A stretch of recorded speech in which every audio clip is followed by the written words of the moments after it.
기도로 아침 예배를 시작하도록 하겠습니다. 하나님 감사합니다. 주님께서 늘 저를 주님의 품 안에 보호하시고 저희가 어떤 상황이 있을지라도 주께서 주님의 뜻을 이 땅에 잘 드러내도록 성령님을 통해서 늘 주님과 함께 우리가 있다는 사실을 인식하게 하시니 진심으로 감사를 드립니다. 주님께서 우리에게 베풀어 주신 우리 주 성부 하나님의 은혜와 또한 예수 그리스도의 크신 그런 우리를 향한 죽으시고 부활하신 그런 사역을 성령님을 통해서 우리에게 적용시켜줬던 사실을 늘 기억하며 그 은혜에 감사하며 우리가 어떤 상황이 있을지라도 주님을 붙들며 살아갈 수 있도록 인도해 주시길 원합나이다. 그런 하나님을 우리가 섬기기 때문에 사나 죽으나 우리의 진정한 위로자가 되시고 보호자가 되시고 우리의 안식처가 되신다는 사실을 인식하며 우리만 그런 사실을 고백하는 것이 아니라 아직도 이 사실을 믿지 않는 우리 주변에 있는 많은 죽어가는 영혼들 위해 저희들이 주님께서 우리를 청지기적 사명을 불러주셨으니 그 사명을 잘 감당할 수 있도록 어린아이는 어린아이로서 청년은 청년으로서 또는 나이든 장년은 장년으로서 또 연세 드신 분은 연세 드신 분으로서 역할을 잘 감당할 수 있도록 인도해 주시길 원하고 우리 주 예수 그리스도의 이름으로 기도했사옵나이다. 아멘. 자, 우리 지난 시간에 시편 16편 말씀은 우리가 이제 현재의 삶 속에서뿐만 아니라 나중에 우리가 이제 죽어서 지금 우리 하나님을 믿는 우리 신앙의 선배들이 이미 죽어서 하나님 품에 계시겠죠. 물론 그곳에 지금 계신 분들은 육신은 썩어져 있지만 영혼만 하나님과 함께 있는 것으로 믿습니다. 그래서 그분들이 이제 하나님의 안식처에서 아마 하나님의 보호하심을 받아가며 살아가고 계실 겁니다. 그분들 신앙의 선배들이 현세에 살면서 이 땅에서 이미 임한 하나님의 나라를 맛봐가며 그 하나님 나라 백성으로서 주님께서 우리를 영원히 보호하시고 지켜주신다는 사실을 현재에 맛볼 뿐만 아니라 지금 하나님 우편에 하나님과 함께 계신 우리 죽은 우리 영혼만 있는 성도들처럼 우리도 나중에 영원한 하나님 나라 가서도 하나님이 우리를 보호해 주실 거라는 사실을 우리가 배웠습니다. 그러니까 현세뿐만 아니라 내세에 가서도 그 대세란 말 여튼 지금 세계뿐만 아니라 나중에 우리가 죽어서도 영원한 하나님 나라 가서 주님께서 영원히 돌봐주실 것이라는 것입니다. 이것을 한마디로 표현하면 우리가 하이델베르그 요리문답에 우리가 이제 뭡니까 신앙의 표준 문서로 고백하는 하이델베르크 요리문답이라는 게 있습니다. 우리 신앙의 선배들이 이것이 우리가 믿고 있는 교리다라는 말씀으로 고백한 그 1문 첫 번째 무릎에 사나 죽으나 당신의 진정한 위로가 무엇입니까? 즉 생사간에 당신의 유일한 위로가 무엇입니까? 라고 질문을 던집니다. 사나 죽으나 그죠? 사나 죽으나 우리는 사나 죽으나 생사간에 우리의 진정한 위로는 우리 주 예수 그리스도라는 사실을 고백할 수 있다는 거죠. 즉 이거를 우리가 지난 시간에 배운 말씀으로 하면 우리가 사나 죽으나 우리의 영원한 안식처, 영원한 보호자는 예수 그리스도, 그죠? 라는 것. 이제 이거를 우리가 배웠습니다. 그 사실을 믿고 여러분의 상황 속에서 늘 하나님을 의지하는 시간들을 보내시면 좋겠습니다. 자, 오늘 말씀은 시편 17편입니다. 시편 17편은 상당히 깁니다. 길기 때문에 제가 천천히 읽는 말씀을 잘 들으시고 이 말씀 듣는 것만으로도 하나님께서 하나님의 한 위이신 성령님께서 말씀을 읽을 때 여러분에게 교훈으로 작용해 주시기를 바라겠습니다. 시편 17편 1절부터 읽도록 하겠습니다. 하나님의 말씀을 들으십시오. 주님, 나의 진실을 변호하여 주십시오. 이 부르짖는 소리를 들어주십시오. 거짓없이 드리는 나의 기도에 귀를 어, 기울여 주십시오. 주님, 친히 너는 죄가 없다고 판결하여 주십시오. 이건 지금 다윗이 고백을 하고 있습니다.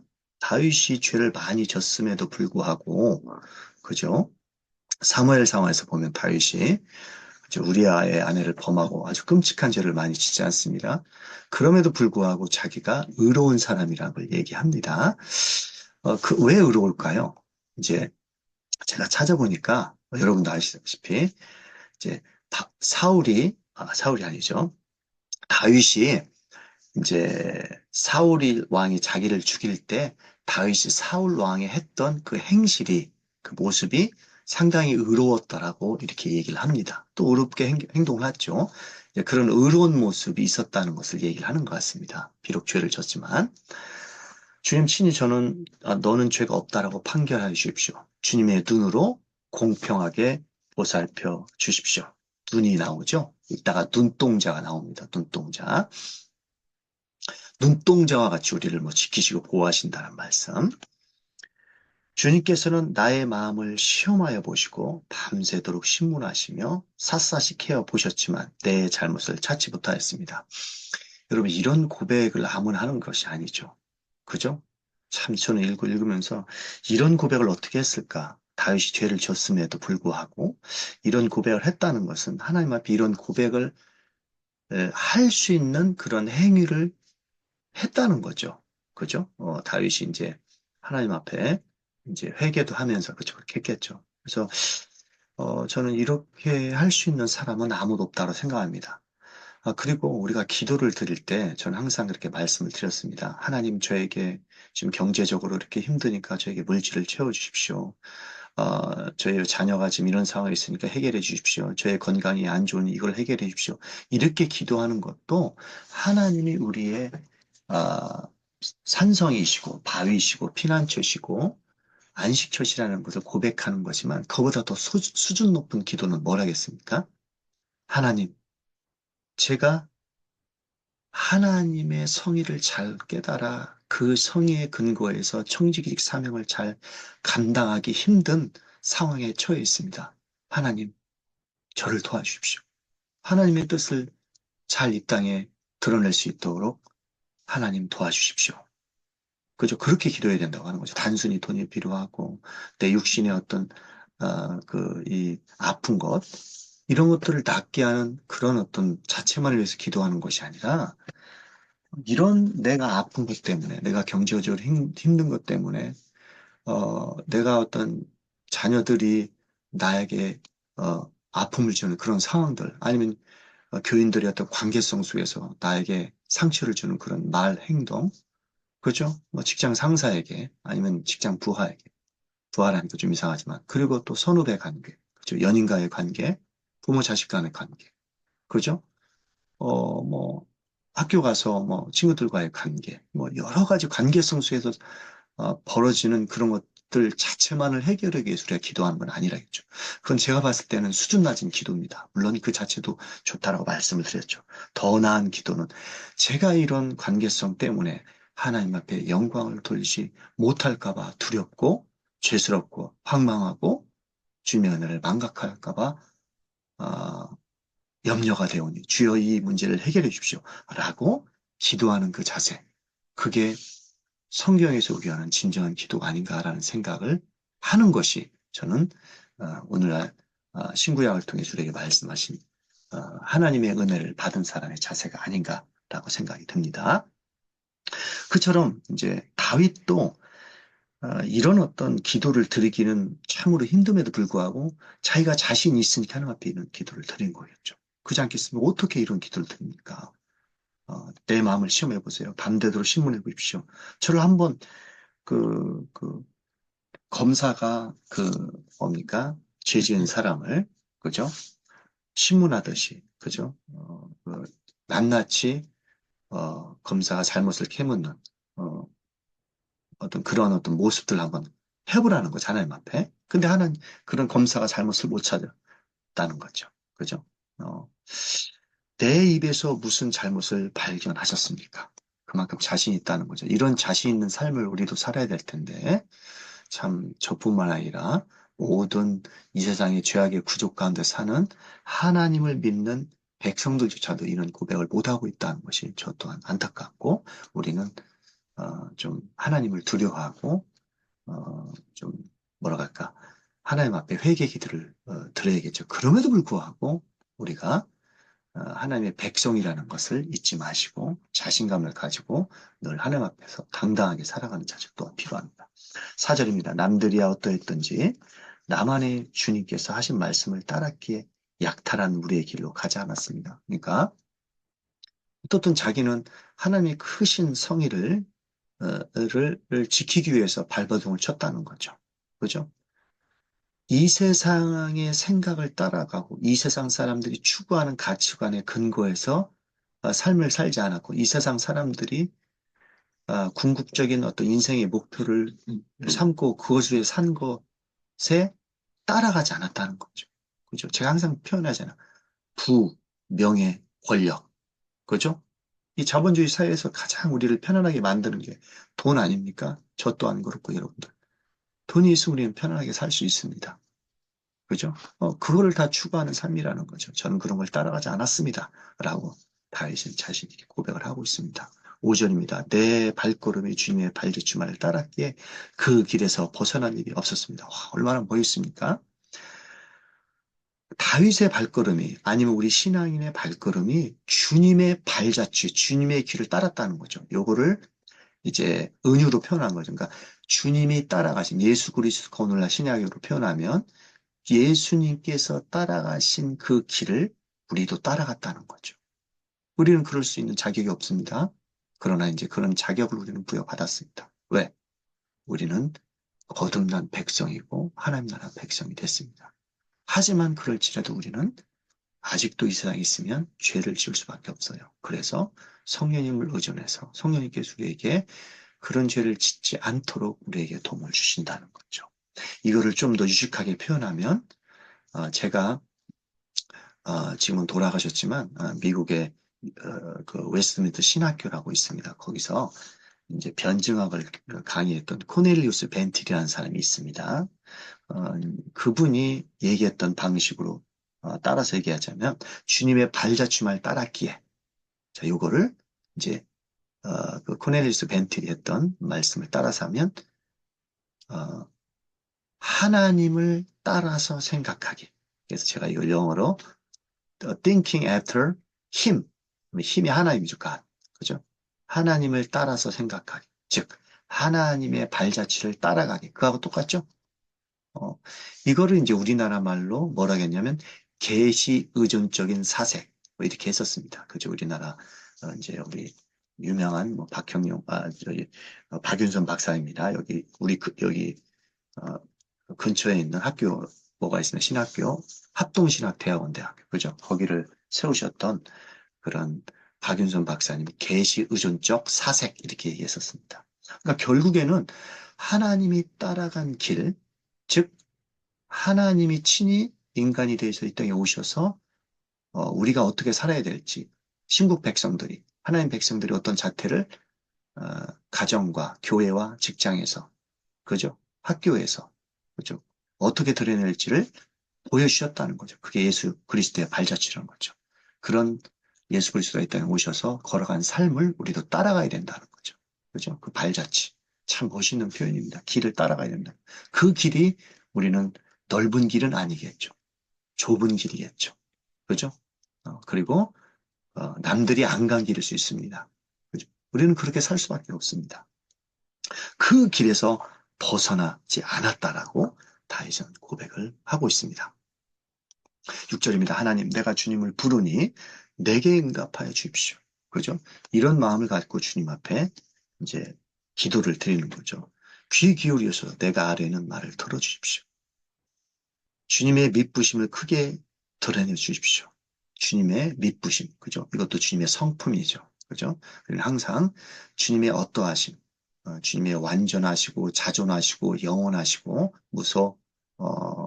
부재하시고 전지전능하신 뭐 이런 것들을 우리가 이제 어, 내야 된다는 거죠. 물론 하나님이 소유하신 속성을 우리는 다 소유할 수 없습니다. 하나님이 갖고 계신 선하심과 우리가 갖고 있는 선하심은 똑같을 수 없습니다. 그럼에도 불구하고 하나님께서 예수 그리스도를 통해서 이 땅에 드러내신 그런 모습을 우리가 열심히 따라가려고 하는 것. 그게 이제 구원받은 사람의 모습이죠. 우리의 모습을 통해서 그래서 안 믿는 사람들이 하나님이 계시다는 것을 느껴야 하고 하나님을 믿어야 되는데 우리는 그런 삶을 못 살고 있는 거죠. 그래서 우리가 문제라는 거죠. 하나님 믿었음에도 불구하고. 주님께로 피하는 사람을 오른손으로 구원하여 주시는 주님. 오른손은 결국에 우리의 편이라는 거죠. 나를 치는 자들의 손에서 나를 건져 주십시오. 여기 나오네요. 8절. 주님의 눈동자처럼 나를 지켜주시고, 눈동자. 여러분, 눈에 뭔가 딱 들어가려면은, 눈이 반응은 하잖아요. 눈을 감는다든가, 막, 그렇게 하잖아요. 눈에, 딱, 이렇게, 눈에다가 여러분, 뭐, 이렇게, 누군가, 뭐, 이렇게 딱, 뭐, 던지려고 하면은 눈을 딱 감잖아요. 눈이 반응하요, 즉각적으로. 그걸 얘기하는 겁니다. 주님이 눈동자처럼 나를 지키신다는 것은 내가 하나님 앞에 뭔가를 아뢰었을 때에 하나님께 즉각적으로 반응하신다는 거죠. 근데 이제 우리는 기도했을 때 하나님이 때로는 반응 안 하는 것처럼 느껴질 때 있죠. 근데 그 반응 안 하심도 하나님의 반응하심일 수 있습니다. 기도의 응답일 수 있다는 거죠. 주님의 날개 그늘 아래 나를 숨겨주시고, 그죠? 멋있는 말입니다. 우리를 이렇게 하나님께서 지켜주신다는 거죠. 이거를 고백하고 있는 겁니다. 다윗이 지금 이 말씀을 통해서. 나를 공격하는 악인들로부터 나를 지켜주십시오. 여러분 이런 상황입니까?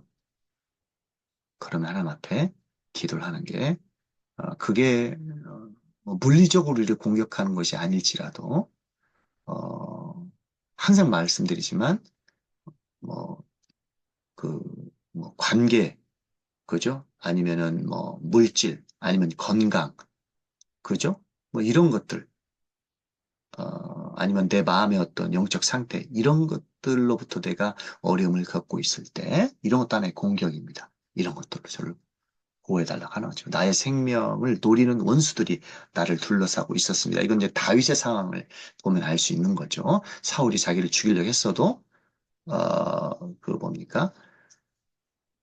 자기는 사울을 죽이지 않으면서 다윗은, 그죠? 오히려 하나님의 뜻을 강구했던 그런 모습들을 우리가 생각할 수 있죠. 그들의 몸뚱이는 기름기가 번들어 흐르고 이게 이제 악인들이죠. 하나님을 섬기지 않는 사람들이죠. 그들의 입은 오만으로 가득 차 있습니다. 그죠? 이게 이제 하나님을 믿지 않는 사람들을 이제 표현하는 거죠. 어, 오늘날에는 이제 하나님을 믿는다고 하면서도 이제 하나님께서 원하시는 그런 모습들을 우리가 나타내지 못할 때가 많이 있죠. 마침내 그들이 나를 뒤따라와 애워싸고 이 몸을 땅바닥에 메어치려고 노려봅니다. 그죠? 죽이려고 한다는 거죠. 자기를 해치려고 한다는 거죠. 그들은 찢을 것을 찾는 사자 같고 이게 얼마나 무서운 표현입니까? 그죠? 사자가 물어뜯는다는 거죠. 그죠? 여러분 이런 상황은 아마 인생에서 살다 보면 아마 있었을 것입니다. 저도 있었습니다. 이런 상황이 하나님 앞에. 그죠? 그다음에 숨어서 먹이를 노리는 기운 센 사자와도 같습니다. 그죠? 그러니까 이제 우리는 사자를 만나보지 않았지 않습니까? 근데 이제 이때 당시에는 이제 진짜로 있었죠, 우리가. 지금도 있지만. 그래서 이제 사자가 인간의 몸을 갈기갈기 찢어서 이제 먹는, 그죠? 그런 어떤 상황으로 다윗은 자신의 모습을 묘사하고 있습니다. 이런 어떤 상황들이 아마 분명히 여러분의 인생에도 있었을 것이고, 앞으로도 있을 것입니다. 그죠? 이럴 때는 우리가 어떻게 하겠습니까? 우리의 연약성. 이번에 저는 뭐 한강 이번에 이제 노벨 문학상을 받은 한강의 어떤 작품들에 대해서 100% 수긍하는 것도 아니고 저는 또 그리스도인이기 때문에 그리스도인의 관점에서 이제 문학을 또 어떻게 바라봐야 되는지 좀 다를 수 있습니다. 안 믿는 사람들이 한강이 노벨 문학상을 받았다고 해서 박수 치는 거랑 제가 이제 또 한강이 노벨 평화상을 받았다고 박수 치는 거랑 저는 안 믿는 사람이 박수 치는 거랑 저 또한 박수 치는 거 다릅니다. 왜냐하면 저는 이제 어, 기독교적인 관점에서 그 이제 한강의 작품을 또한 비판도 할 수 있기 때문에 그러죠. 그럼에도 불구하고 이제 뭡니까 한강이 이제 이 문학 작품을 이번에 이제 뭐 소년이 온다 뭐 이런 작품들 써서 아시아 최초로 문학상을 받았지 않습니까? 거기서 이제 한강이 한강의 작품이 뭐 어떤 걸 표현했기 때문에 이 노벨 문학상을 줬느냐? 그 이제 스웨덴 그죠? 그에서 이제 그 한림원에서 그 평가한 평가 중에 하나가 인간의 연약성, 그죠? 인간 삶의 연약성을 어떻게 합니까? 시적 산문, 포에틱 프로즈, 시적 산문으로 표현했기 때문에 이제 가치가 있다. 이렇게 얘기를 했습니다. 즉 무슨 말이냐? 인간이 그만큼 인간의 삶은 참 연약하다. 그죠? 프레절러티, 그 연약성을 표현했다. 문학 작품에서. 그래서 상을 줬습니다. 이제 그 요소 중에 하나가 역사적 트라우마도 있었지만. 그러니까 결국에는 우리는 연약할 수밖에 없다는 거죠, 여러분. 그죠? 우리는 그런 존재입니다. 우리가 비록 구원을 받았지만 영원한 하나님 품에 안기기 전까지는 우리는 연약한 존재입니다. 그래서 하나님 앞에 늘 의존하면서 살아가야 된다는 거죠. 자, 그래서 이제 13절 주님이 일어나십시오. 주님께서 칼을 드셔서 그죠? 악인에게서 나의 생명을 구원하십시오. 칼이라는 주님의 힘이라는 거죠. 주님 이 세상에서 받을 목을 다 받고 사는 자들에게서 이제 안 믿는 사람들이죠. 나를 구해 주십시오. 주님께서 몸도 구해 주십시오. 주님께서 몸소 구해 주십시오. 그죠? 이제 제가 모르고 14절을 두 번 쓴 것 같네요. 제가 다시 보겠습니다. 두 번 쓴 것 같습니다. 제가 10 그러네요. 한번 지워야 됩니다. 그들은 주님께서 쌓아두신 재물로 자신들의 배를 채우고 남은 것을 자녀에게 물려주고 그래도 남아서 자식의 자식들에게 물려줍니다. 그죠? 그러니까 호의호식하고 잘 먹고 잘 산다는 거죠. 그죠? 악을 저지르면서. 그죠? 그러니까 나는 참 의롭게 산다고 하는데 오히려 나는 정신적으로, 육체적으로, 그죠? 하여튼 어렵게 산다는 거죠. 자, 그죠? 그러니까 이 의롭게 사는 삶의 어떤 지금의 상황을 예, 을 대해서 하나님께 호소한다는 거예요. 이 호소에 대한 기도를 들어주십시오. 그죠? 들어주시고 주시고 응답해 주십시오. 일어나십시오. 라고 이제 기도를 하는 거죠. 나는 떳떳하게 이제 결론입니다. 주님의 얼굴을 뵙겠습니다. 자, 이렇게 기도하기 참 힘들다겠죠? 얼마나 그렇게 살았으면. 깨어나셔서 주님 깨어나십시오. 들어주십시오. 주십시오. 깨어나십시오. 이렇게 이제 하나님 앞에 호소하는 표현이 이렇게 세 번이 나옵니다. 주님의 모습 배울 때 주님과 함께 있는 것만으로도 내가 기쁨이 넘칠 것입니다. 이게 기도의 응답이겠죠. 주님의 임재하심, 주님의 나타나심, 함께하심. 그죠? 이거를 이제 인생의 최고의 기쁨으로 얘기를 하고 있죠. 이건 계속 시편에서 반복적으로 얘기를 하고 있습니다. 자, 그래서 오늘 구조는 세 가지 호수가 나와 있습니다. 자, 아까 처음에 1절에 들어주십시오, 주님 저에게. 6절에서 주십시오, 저에게. 그죠? 6절에서 이런 게 응답하여 주십시오. 귀 기울여 주십시오. 이게 이제 다윗이 하나님 앞에 호소의 이제 표현이라는 거죠. 그러니까 정의를 위해서 호소하고 있는 거죠. 결국에는 이제 시편 17편은 항상 반복적으로 나왔지만 그리고 마지막으로 주님 일어나십시오. 깨어나십시오. 이렇게 이제 하나님 앞에 세 가지 어떤 이런 1절, 6절, 13절을 통해서 바울이 자꾸 바울이라 합니다. 이제 다윗이 하나님 앞에 호소를 하고 있다는 것입니다. 정의를 위해서. 안 믿는 사람들이 잘 먹고 잘 사고 있을지라도 그들이 아무리 잘 될지라도 하나님의 손으로 그들을 심판하여 주시고 저는 그러지 못하니까 하나님의 공의하심과 정의로우심으로 그들을 심판해 주십시오. 그죠? 라고 이제 기도를 하고 있는 거죠. 자, 그리고 이제 1절, 5절이 좀 더 구체적으로 자신의 의로움에 대해서 이제 변화하고 있는 거죠, 나는.